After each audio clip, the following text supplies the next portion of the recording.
Hey everybody, back again, and today we're going to be taking this piece of 1/2 inch by 44 inch rebar stick, and we're going to be making another sword. If you've seen the previous two fold form swords I did, one I did a full length build video on where I bent it in half, showed you how I did all the twists for the handle, the guard, the pommel, the whole hilt was twisted rebar. Then we did the other sword, which I welded the two blades together. This one is going to probably be a kind of amalgamation of the two. This one's going to be similar to those two, but we're going to do another build video on this one, so that way I can show you guys how I do this blade. So, without further ado, let's get it in the fire. You can see I've marked 22 inches. That's the center of this 44-inch bar, so that way I know exactly where I want to put that center fold.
Opening up these arms that will become the guard.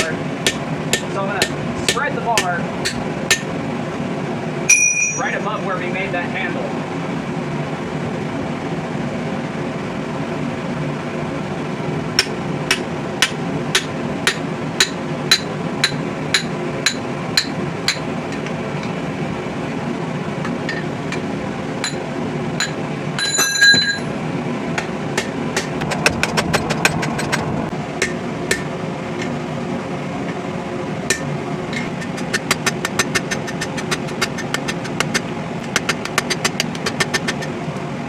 I knew I was getting low on fuel, so I ran out of fuel yesterday, and I'm glad I did because that's going to give me an idea change. This blade's going to be way too heavy if I leave it like this, and it's going to come out of the hand. I didn't account for how heavy this blade would end up being, so I'm going to do some stretching in a couple of places on the handle, and I'm going to redesign our pommel here. I was going for kind of like a serpent clutching an egg kind of motif, but I'm going to reopen this at the base, and I'm going to create a pommel that's solid. I'm going to weld something in here and loop these around it to create a nice stopping point for the hand. And I'm also going to try and get a little bit more length out of that handle so it can be a 1.5-hand handle for this blade rather than a single-handed handle for this blade, simply because of the weight that this blade is going to have. So now that I got my fuel, let's go stick it back in the fire and make some adjustments. Keep rolling on. So this is our little semi-round chunk of steel that's going to become our central piece for our pommel. It's going to be our hardened little bit. Add some weight to the end of the sword, and we're going to wrap the tails of those around this and then weld it in place so it never goes anywhere, and it adds that little bit of extra weight to the end of the handle. I'm going to use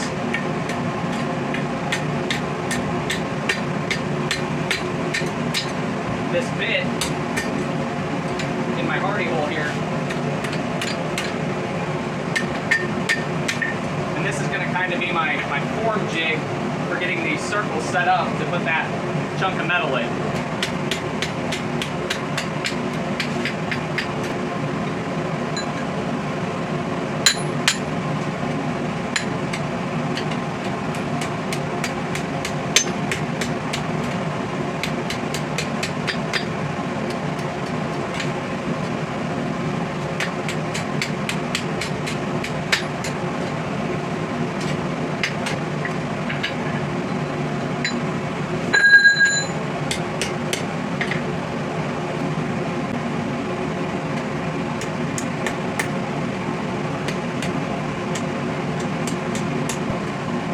We've gone ahead and got that coil around our steel. Now I'm going to go ahead and I'm going to weld those faces so that way we've got our piece in there solid and it's not going to go anywhere in the future.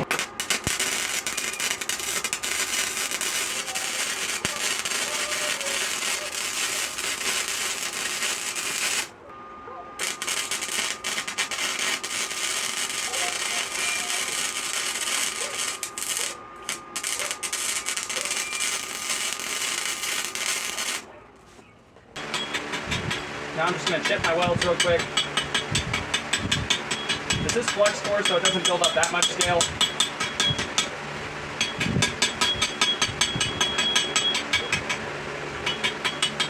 If you want to see how I made this little chipping hammer, check out the video right there, so you can make one for yourself.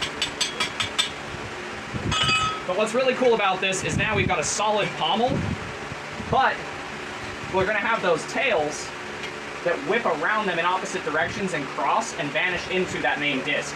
So I'm going to heat this up and I'm going to just finesse all of our welds here flatter, get it to look nice and clean, and then we can move on to stretching out some more of that handle, seeing just how long this is going to make this. Then I'm going to probably let it cool down for a few minutes, check the balance on it, see if that's any good, and then we'll move forward.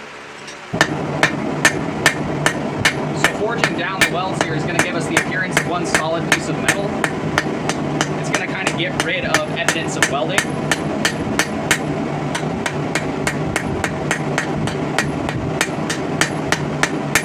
Just helps to smooth everything up and make it nice and seamless.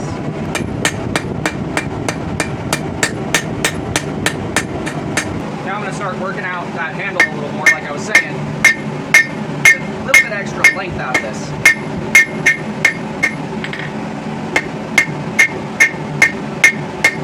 Now I'm going to go ahead and stick my pommel that I created in the vise here. And we're going to do some more twists. Tighten that handle up even more.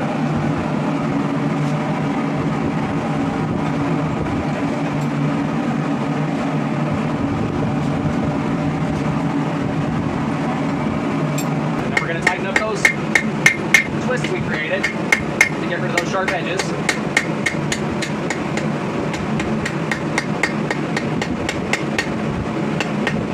Now I'm going to go ahead and I'm going to weld up the whole guard system here before we start working the blade.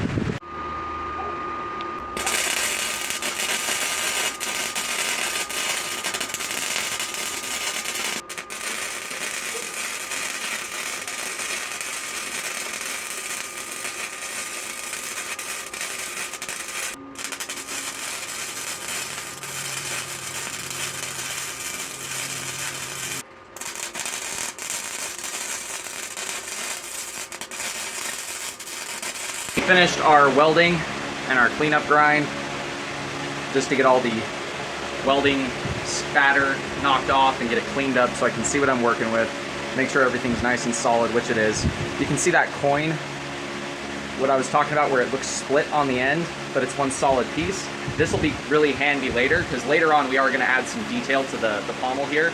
This is going to make a really nice, comfortable one-hand handle, but you can use it as hand and a half because that coin extends out long enough to where you can get some leverage on it for cutting. So now we're going to go ahead and work the blade. Once we get this blade finished up, this should be a pretty comfortable sword now.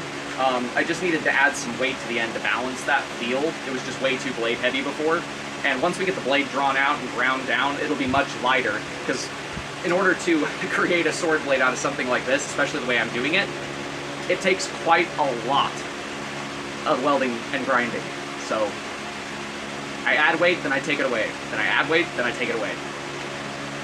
Well, let's go ahead and chuck this back in the fire, and finally we can start to flatten out our two bars, and then we can bevel both of those bars. Then we can weld them together to create the sword blade. So wish me luck. You cheated and you schemed. Heaven knows how you like to be. You're the devil in disguise. Yes, you are. Devil in disguise.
welded up. Because if they're not symmetrical, then when I heat treat, this is going to work like a son of a gun.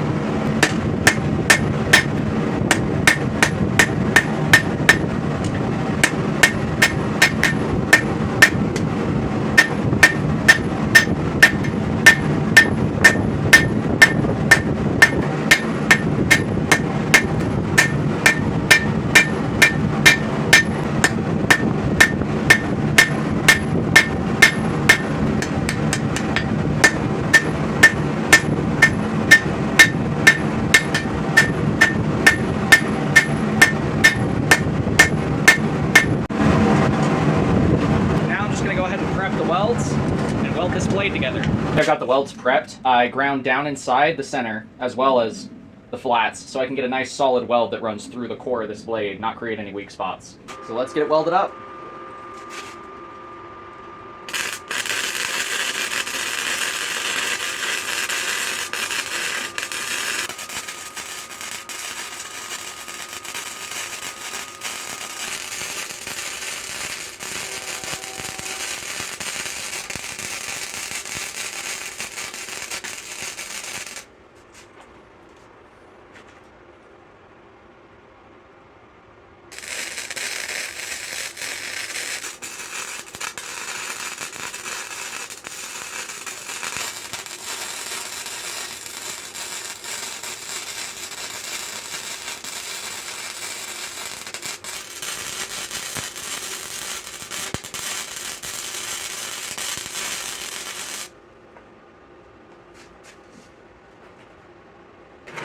Now that we got our blade all welded up, let's go ahead and grind off all the gunk on here.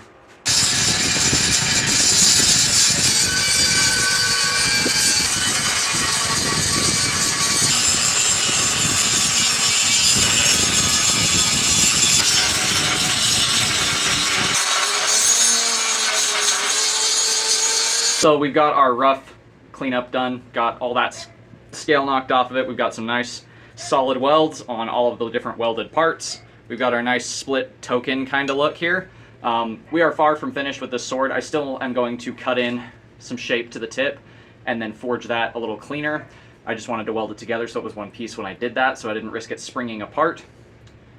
I still need to do some work on the pommel, and then I'm going to forge these bevels a little bit more and make sure everything's nice and straight. There are some inconsistencies that I need to fix in things, but it's getting on its way to being a nice sword. Getting that pommel on there definitely helped in terms of weight. It's definitely able to be wielded one-handed now instead of being a strictly two-handed short sword. So this thing is coming together well. By the time it's all finished up, it should be quite a beauty. But that does it for today's video. If you guys like what you're seeing, do me a favor and do that thing right there. If you're looking for a custom sharp object like what this is going to turn into, check out the Etsy store. I sell all kinds of stuff from knives to swords to pole arms. If I don't see you before then, have a happy new year.